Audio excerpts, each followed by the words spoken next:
And now we look at the final account, and again we find a couple more details in here, and this is in John 18 from 19. Then the high priest then asked Jesus of his disciples and of his doctrine, and Jesus answered and said, this is very interesting, very, very interesting in what Jesus responds here. So Jesus answered him, I spake openly to the world. I ever taught in the synagogue and in the temple, whether the Jews always resort, and in secret have I said nothing. When we looked at that initial statement from Ellen White, we saw that these scribes and Pharisees, even though they had a pretense of a legal trial, they wanted to do it in secret.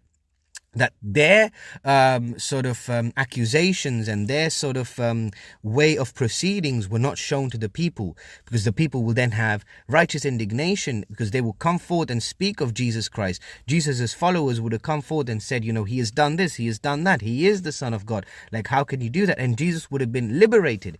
But here he says, and in secret I have said nothing. Why asks me?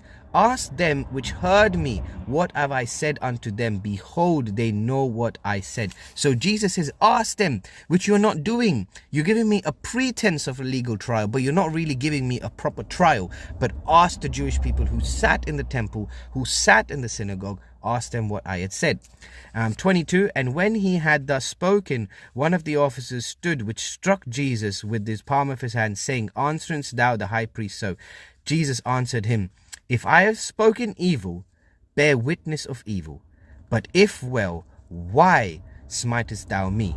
Now Ananias had sent him bound unto Caiaphas the high priest. This is when they go to the next part of the trial, which will be do on the next study.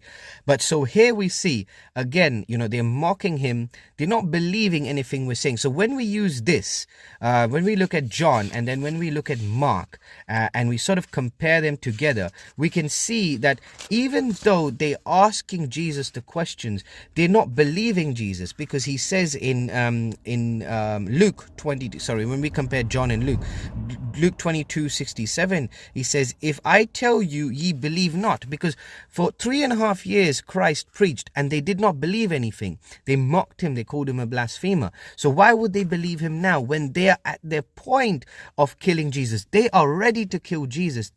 They've got what they needed. They've got this man that they needed, not knowing he's the Messiah. Why would they believe him now? And that's why he says, I have said nothing in secret. Go and ask the people who had heard me. And I believe that's a very strong statement, brothers and sisters. Very strong statement.